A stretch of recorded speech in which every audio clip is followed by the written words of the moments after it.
देखिए बालक, उसके बाद लिखिए आज जैसे एग्जाम्पल ले रहे ए टू बी, मतलब ए अभिकारक है और बी प्रतिफल है।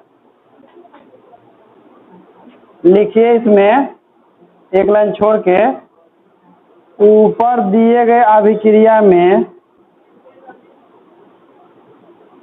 ऊपर दिए गए अभिक्रिया में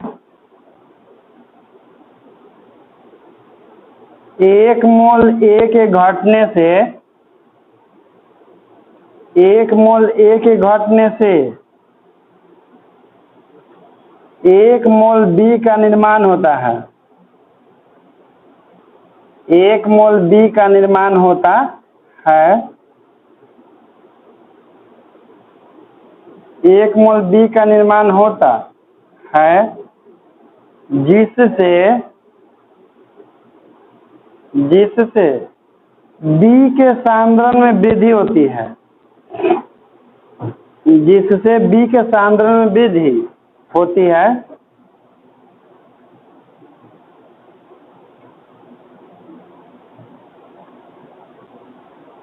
अर्थात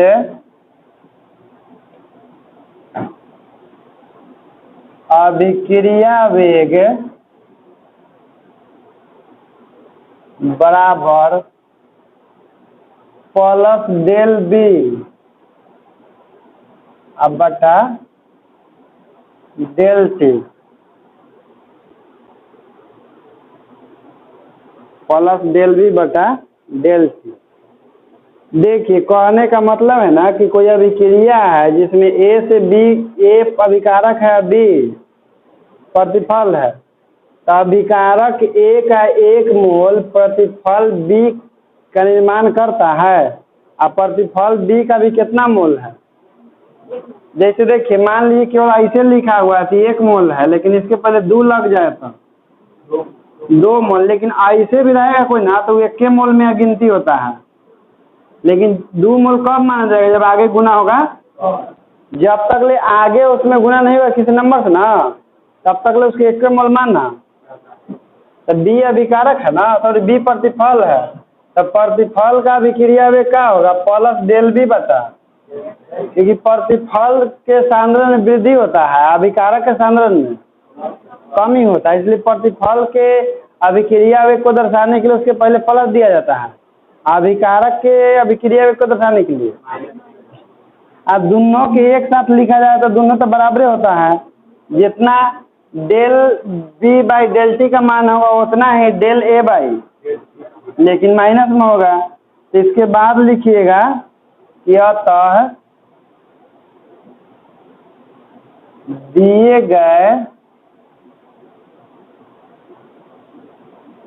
दिए गए अभिक्रिया का वेग बराबर माइनस डेल ए अब बटा में डेल टी अब बराबर प्लस डेल बी अब बटा,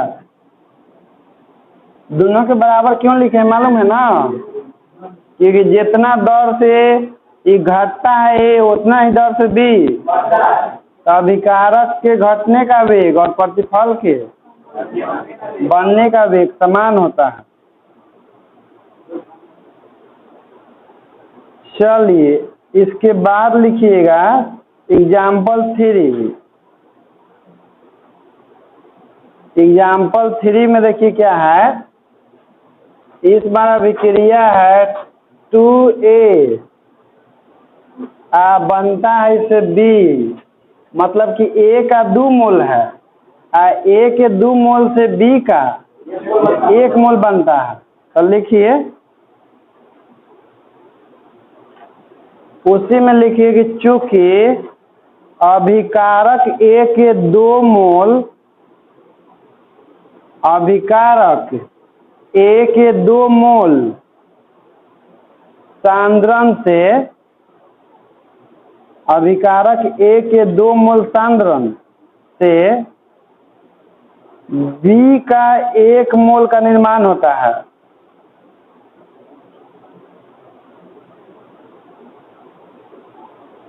बी का 1 मोल का निर्माण होता है, अतः ए के खपत का वेग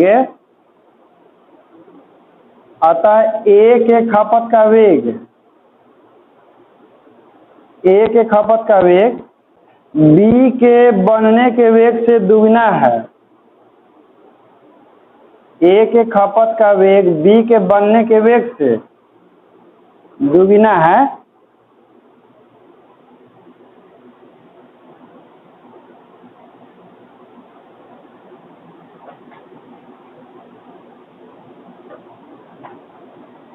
इसलिए अभिक्रिया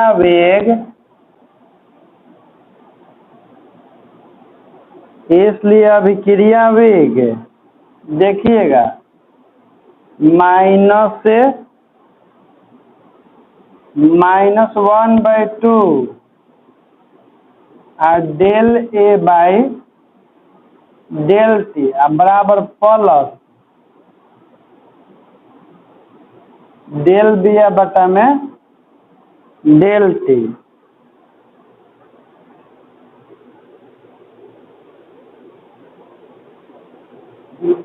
अब देखिए एकरा में कहिए एक तरह का 2 गुण सुनिए।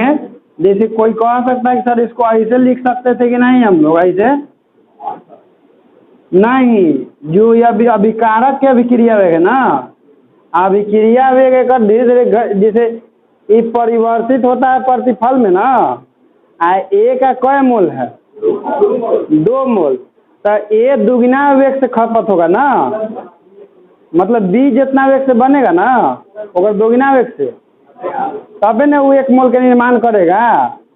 या सिंपल समझिएगा कि जब भी जब कोई गुना में रहे ना तो ओकरा क्या कर दीजिएगा एजा पर, चाहे एजो गुना में रहेगा तो एजो पर क्या कर दीजिएगा भागा में दे दीजिएगा, ठीक है। इस अभिक्रिया वेग लिखे मदद मिलता है।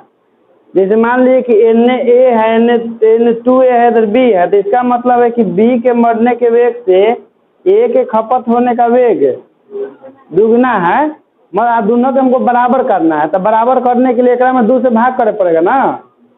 जैसे एक अभिक्रिया वेग एक अभिक्रिया दोनों के तो बराबर होता है, लेकिन देख रहे हैं कि अगर 2 ए है तो हमको ये तो पहले से दोगुना है, तो अगर बराबर करना है तो अगर हम 2 से भाग दीजिएगा तब ना बराबर होगा, क्योंकि दोगुना ना है।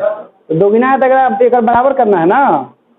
जैसे मान लीजिए एक और x होगा तो एक और 2x होगा वेग, एक x बनाने लिए क्या करे पड़ेगा 2x में 2 से भाग करे पड़ेगा ना, तो वही से 1/2 तब भी दोनों के बराबर होगा। तो लिख लिए। एक और एग्जाम्पल लिखिए, एग्जाम्पल नंबर 4 लिखिए। एग्जाम्पल नंबर 4 में A to 2B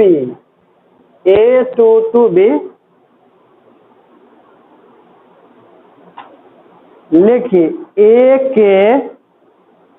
ए के 1 मोल से बी के 2 मोल बनते हैं। ए के 1 मोल से बी के 2 मोल बनते हैं, 2 मोल बनते हैं, अर्थात ए की खपत के वेग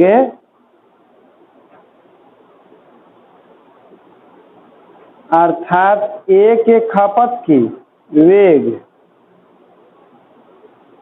बी के बनने का वेग का दुगना है।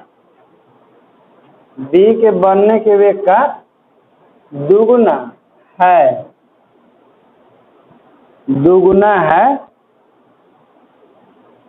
इसलिए अभिक्रिया वेग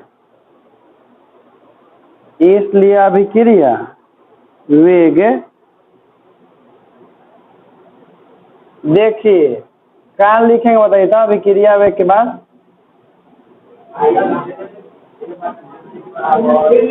डेल ए बटा में बराबर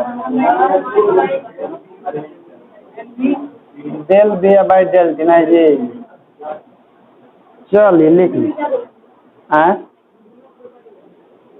उसको बोलते हैं, इसको पढ़ते हैं अभिकारक ए के सांद्रण में परिवर्तन की दर, और इसको बोलते हैं प्रतिफल बी के सांद्रण में परिवर्तन की। क्योंकि बताए थे कि किसी भी तत्व के सांद्रण को सूचित करना होता है तो उस तत्व को बड़का ब्रैकेट के अंदर, लेकिन इसके सांद्रण में समय के साथ क्या हो रहा है, परिवर्तन हो रहा है। अब कैसे परिवर्तित होता है? अभिकारक का सांद्रण घटता है प्रतिफल के सांद्रण, तो अभिकारक के पहले माइनस है प्रतिफल के पहले प्लस। प्रतिफल दुगना वेग से बढ़ रहा है तो दोनों को हमको बराबर करना है, तो केकरा में 2 से भाग दीजिएगा कि ए के बराबर होगा, प्रतिफल में भाग दीजिएगा तब ना। क्योंकि हम लोग जानते हैं कि जितना तेजी से अभिकारक खपत होता है उतना तेजी से बराबर करने के लिए 2 से भाग देना ही पड़ेगा। चलिए तो हो गया ना। ऑफ टॉपिक लिखिए। टॉपिक है अभिकारक की सांद्रता तथा समय के बीच ग्राफ है। अभिकारक की सांद्रता तथा समय के बीच ग्राफ है। अभिकारक की सांद्रता तथा समय के बीच ग्राफ है।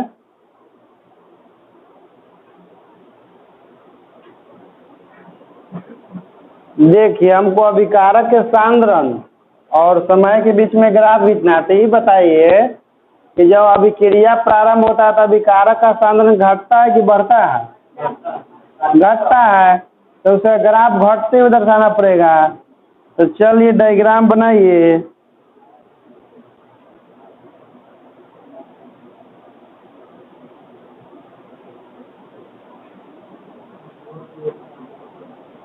हो गया ओ। अभिकारक कौन लिखते हैं? रिएक्टेंट। ये हो गया आपका वाई अक्ष, एक पर अभिकारक रख दिया गया है। ये हो गया आपका टाइम, इस पर रख दिया गया है x पर।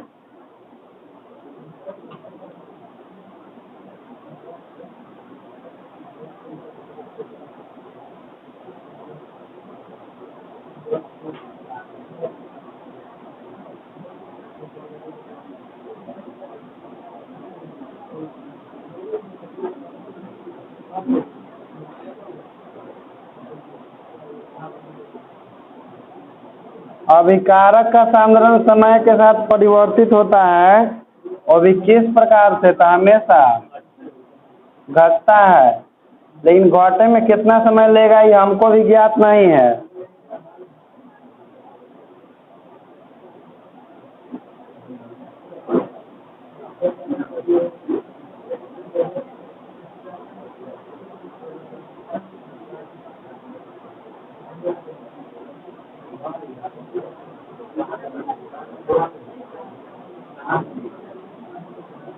जल्दी उतारिएगा।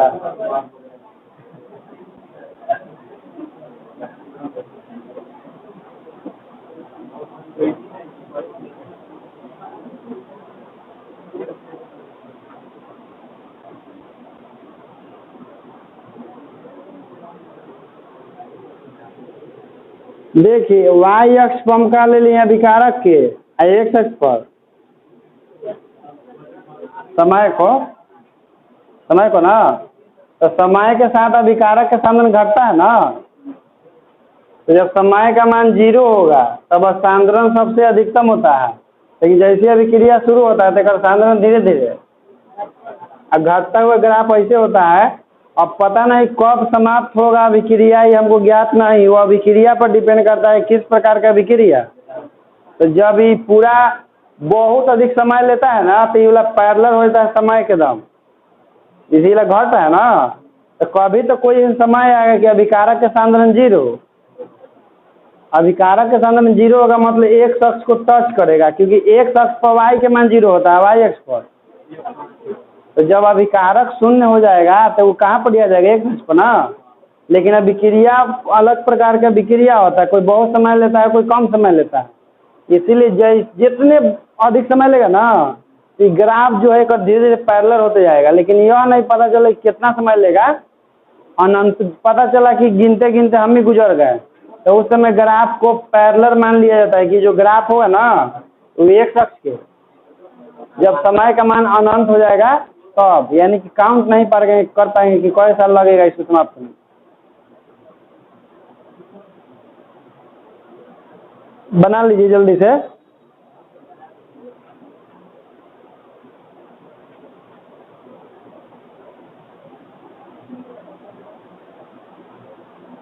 डेल्टी कैसे लिख दिए हैं, डेल कैसे लिख दिए मालूम है आपको? देखिए जैसे यहाँ पर सांद्रण कितना है T1, यहाँ पर सांद्रण, तो दोनों सांद्रण का कुछ अंतर आएगा ना इसके बीच का, तो वही अंतर लिखा गया डेल। अभी देखिए यहाँ पर समय कितना है T1, जब यहाँ पर अभिकारक पहुँच गया देखकर सांद्रण, तो दोनों के अंतर कुछ होगा ना, तो वही कहाँ है।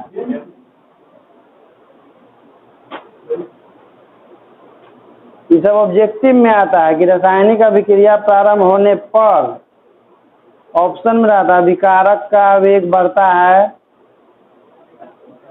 अभिकारक के सांद्रण घटता है, प्रतिफल का सांद्रण बढ़ता है, दोनों बढ़ता है करके अपना सोच के मार दिया जाता है ऑप्शन में। चलिए तो अब लिखिए, तो अभिकारक के और समय के बीच में हुआ, अब लिखिए प्रतिफल के बीच, प्रतिफल की सांद्रता तथा समय के बीच ग्राफ, प्रतिफल की सांद्रता तथा समय के बीच ग्राफ।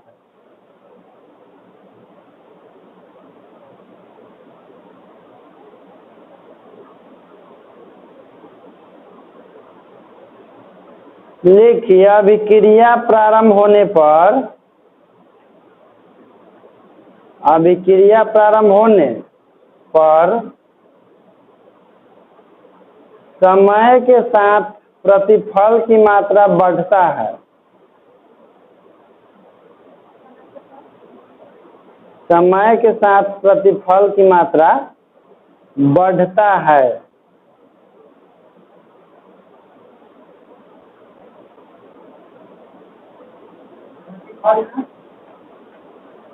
प्रतिफल की मात्रा बढ़ता है,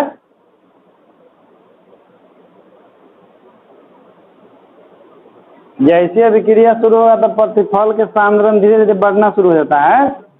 तो चलिए अब लिखिए यहाँ से,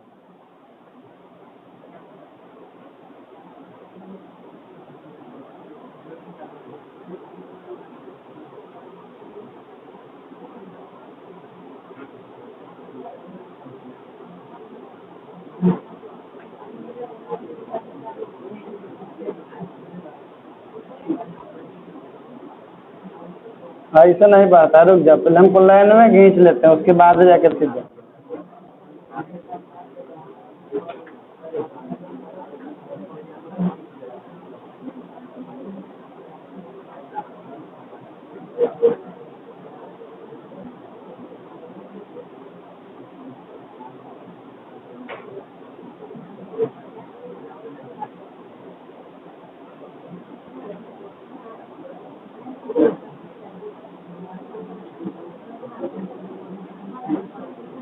देखिए इस पर ले लो है प्रतिफल,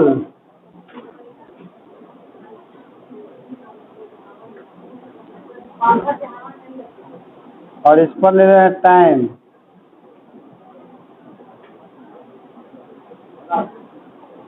यहाँ पर हो जाएगा T1,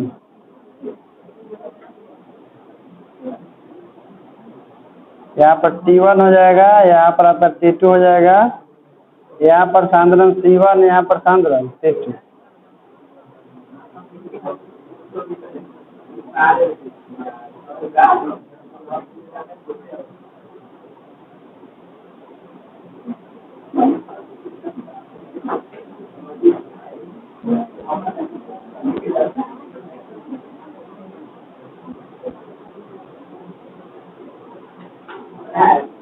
चलिए बनाइए।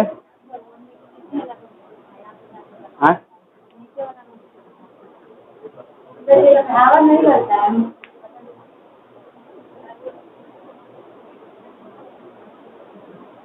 सबसे बड़ा गलती कि आप लोग पीछे वाला दरवाजा बंद कर देते, पीछे वाला दरवाजा खुला रखना चाहिए।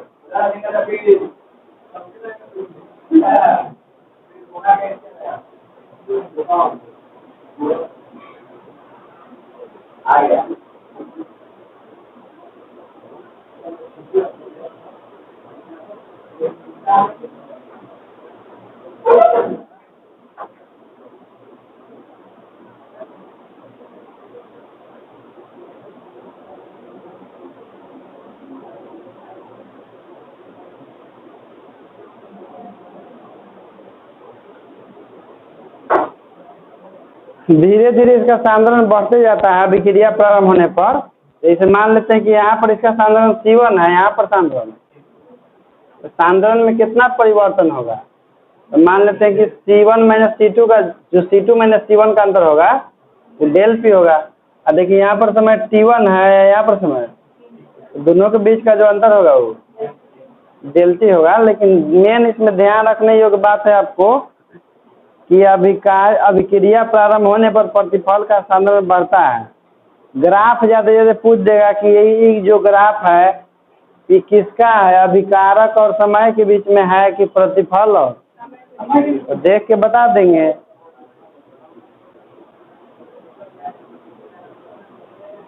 अब आपको लिखना है औसत अभिक्रिया वेग। औसत अभिक्रिया वेग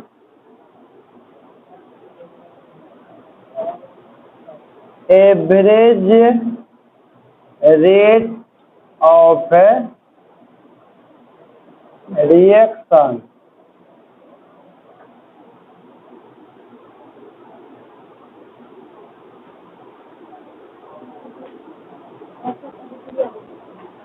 हाँ,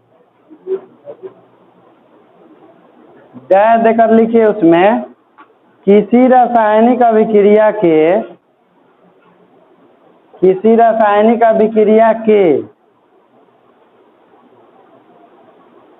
नियत समय अंतराल में, किसी रासायनिक अभिक्रिया के नियत समय अंतराल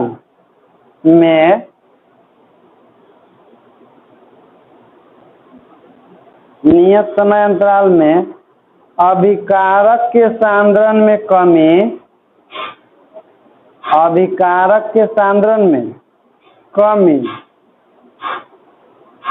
या प्रतिफल के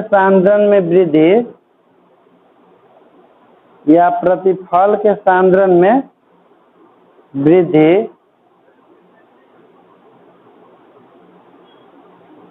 वृद्धि को औसत अभिक्रिया वेग कहते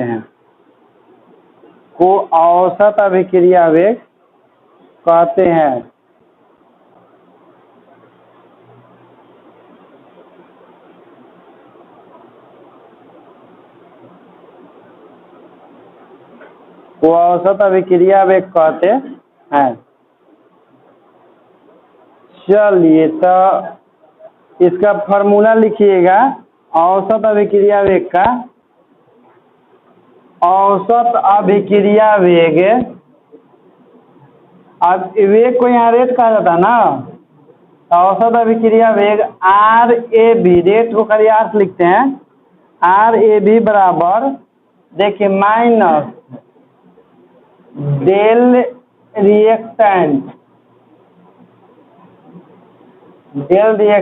अब बाई डेल T अब बराबर डेल प्रोडक्ट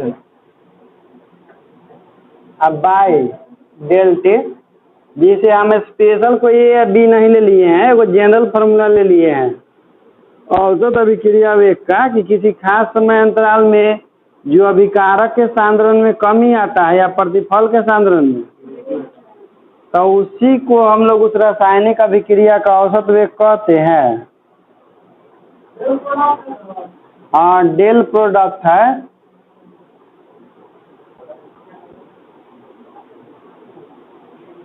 अब एक एग्जाम्पल लिखिए, एक काल्पनिक अभिक्रिया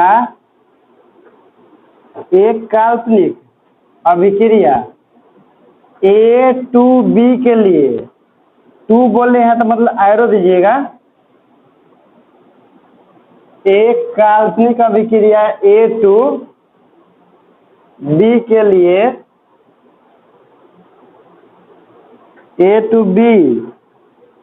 लिए देखिए कहने का मतलब काल्पनिक अभिक्रिया ले लिया है, क्योंकि एक्चुअल में तो ऐसा कोई अभिक्रिया होता ही नहीं है कि ये कोई पदार्थ हुआ जिससे B का निर्माण हो रहा हो, क्योंकि ऐसा तो होता है कोई, इसलिए काल्पनिक अभिक्रिया इसको बोला जाता है। तो देखिए इसके लिए हम लिख रहे हैं R एवरेज बराबर, तो क्या लिखेंगे बोले तो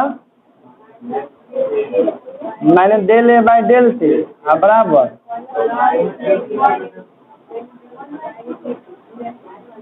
इसमें 1/2 नहीं होगा, इसमें 1/2 नहीं होगा।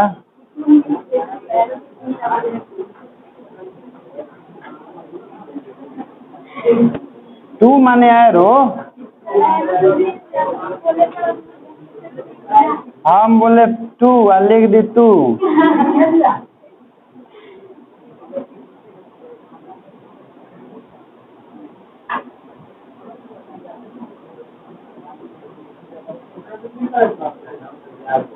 उसके नीचे लिखिएगा C2 माइनस C1 बराबर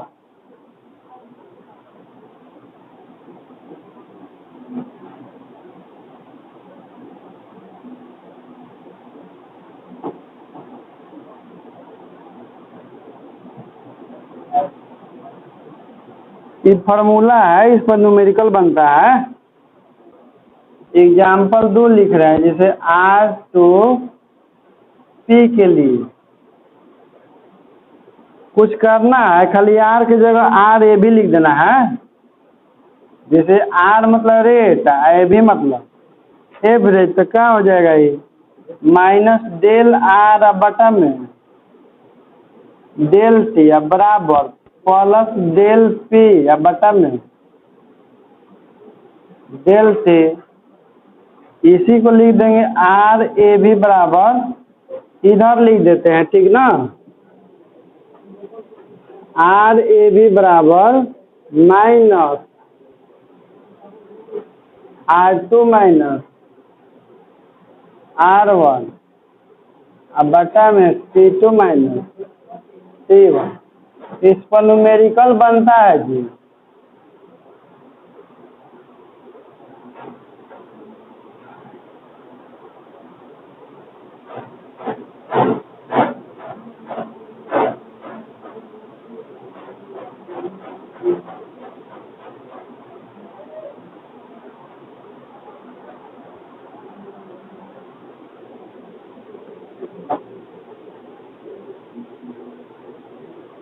ये औसत है, औसत में जब लिमिट लग जाएगा समय वाला, समय का लिमिट लग जाएगा एकरा में डेल T टेंस टू 0, तो ये क्या हो जाएगा तात्क्षणिक हो जाएगा। तो ये औसत तो पढ़ लिए,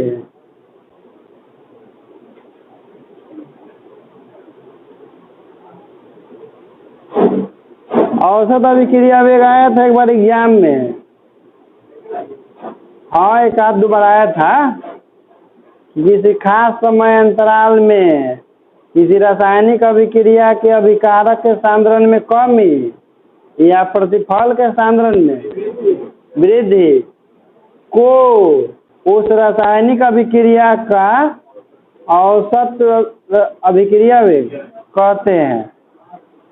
तो चलिए उतार लिए, जैसे देखिए, जैसे मान लीजिए कि डेल R लिखा ना, तो डेल आखिर कैसे आता है डेल R, तो सांद्रण को घटा कर ना, प्रारंभिक सांद्रण माइनस अंतिम सांद्रण करके, तो उस हाँ ज्यादा वाला में से हमेशा घटा लेते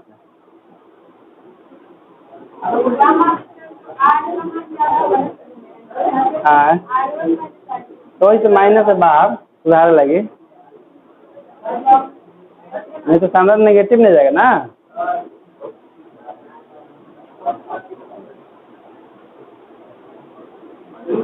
हो गया। देखो जानते हो मैं, जैसे सुनो, तो जिसे अभिकारक के सांद्रण में R1 बड़ा होगा कि R2 बड़ा होगा? R1 बड़ा होगा ना। तो ये देखो मान लो लिखाता है एक्चुअल में R1 माइनस R2 ऐसे लिखाता है, तो ओकरे में से माइनस कॉमन ले लेते हैं ना, तो यही होता है R2 पहले होता है R1, ठीक ना। नहीं तो ये माइनस आखिर आएगा कैसे, जबकि हम लोग क्या कहते हैं कि अभिकारक का सांद्रण, तो अगर फार्मूलों में माइनस आना चाहिए ना, तो वही माइनस रिप्रेजेंट करने के लिए माइनस क्या करते हैं, तो वही माइनस में शो करने लगता है और दोनों के अंतर लिख देते हैं डेल आर। चलिए अब लिखिए तात्क्षणिक अभिक्रिया वेग, तात्क्षणिक अभिक्रिया वेग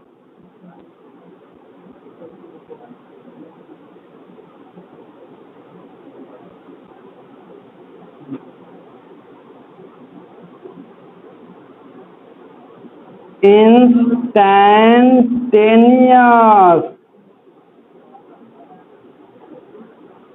रिएक्शन अभाव का भाव है,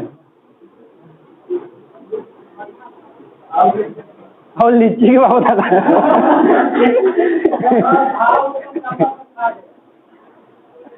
रेट मैंने कहा था।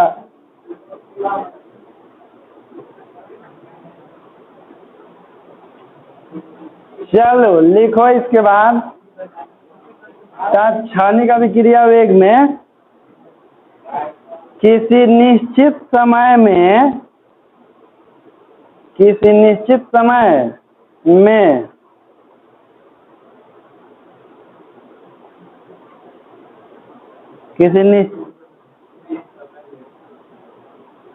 नहीं गलती हो गया, भाव गलती हो गया, बी भाव नहीं चलेगा।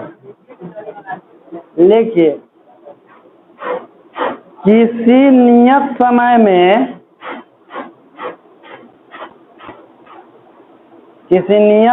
में रासायनिक अभिक्रिया के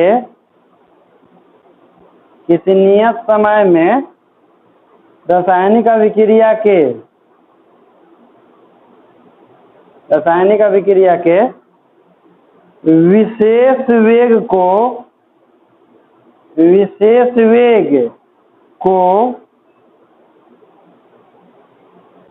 उसका तात्क्षणिक वेग कहा जाता है।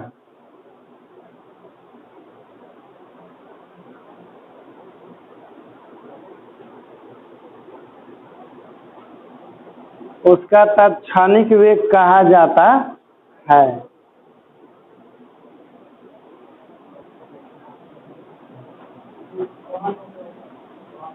उसका तात्क्षणिक वेग कहा जाता है। यदि पैराग्राफ चेंज करके लिखिए, यदि dt समय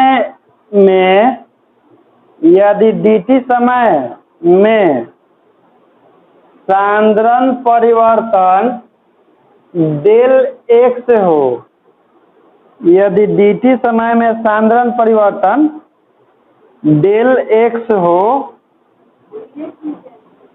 और डेल हाँ dx लिखना है, dx मिस्टेक से डेल बोला गया, सांद्रण परिवर्तन dx हो तो R इंस्टैंटेनियस बराबर dx बाई dt आ गया ना, डिफ्रेंसिएशन की हो जाए, और वो केमिस्ट्री में आ गया। एक समय के साथ सांद्रण में परिवर्तन की दर, ठीक ना। तो किसी एक क्षण के लिए यानी कोई विशेष पल के लिए जब रासायनिक अभिक्रिया के वेग में परिवर्तन होता है तो उसी को हम लोग कहते हैं तात्क्षणिक वेग, यानी कि सांद्रण में परिवर्तन होता है कोई विशेष सेकंड के लिए, 1 सेकंड के लिए, 2 सेकंड के लिए, 21वां सेकंड के लिए, 22वां सेकंड के लिए, तो वही समय उसका कहलाता है तात्क्षणिक रासायनिक अभिक्रिया का वेग। लिख लिए। इसके बाद लिखिएगा कि अर्थात जब डेल टी टेंस टू 0 हो तो डेल टी, हाँ सॉरी, यहाँ डेल टी लिखिएगा, यहाँ पर डेल टी टेंस टू 0, यानी कि समय का मान लगभग 0 के करीब है।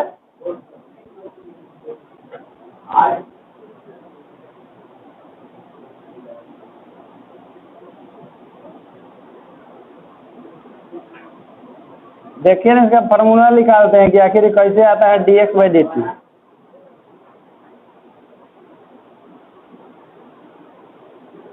जैसे एवरेज होता है ना, जैसे जानते हैं ना कि डेल में जब लिमिट लग जाता है तो किस में कन्वर्ट होता है, तो ओकरे से डिराइव हो रहा है ये, ऐसे डायरेक्ट थोड़ी आया है।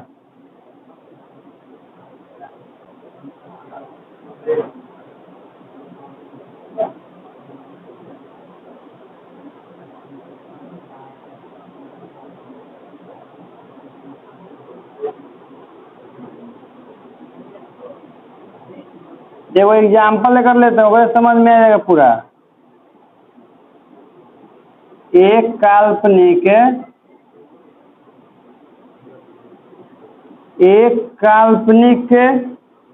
रासायनिक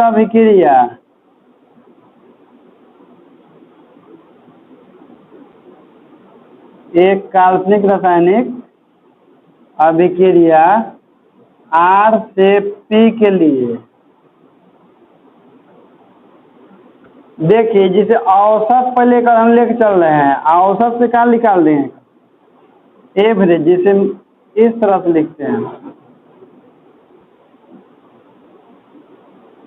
मैथ में जैसे लिमिट हम लोग यहाँ पर लगाते हैं डेल टी टेंस टू 0, लेकिन केमिस्ट्री में लिमिट बाद में लगाते हैं यहाँ पर डेल टी टेंस टू 0, तबे तो केमिस्ट्री है और मैथ है।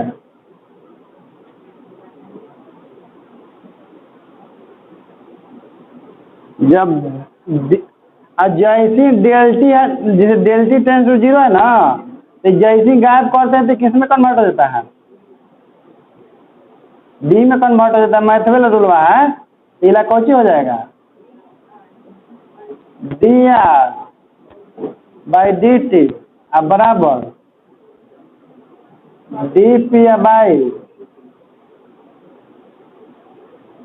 जैसे कैसे होता है यहाँ पर देखिए, इधर समझिएगा मैथ वाला, limit del T tends to 0 और del X by D T ऐसे होता है ना, तो कैसे लिमिट हटाते हैं तो क्या हो जाता है डी एक्स बाई, तो डेल टी टेंस टू 0 का मतलब होता है कि समय का मान लगभग 0 के नज़दीक है, लेकिन एग्जैक्ट 0, तो समय का मान लगभग 0 के नज़दीक है, यानी कि एक पल के लिए हो गया, किसी विशेष पल के लिए हो गया, तो वही होता है इंस्टेंटेनियस, यानी कि औसत में ही हम लोग जब क्या लगा देते हैं समय वाला लिमिट, तो वो किसी विशेष पल का होता है।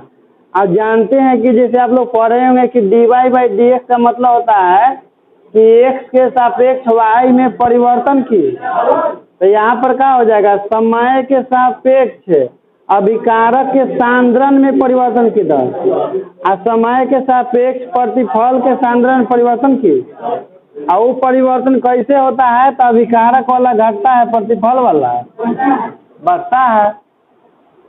और किसी भी तत्व के सांद्रण को सूचित करने के लिए हमेशा बड़का ब्रैकेट में लिखा जाता है।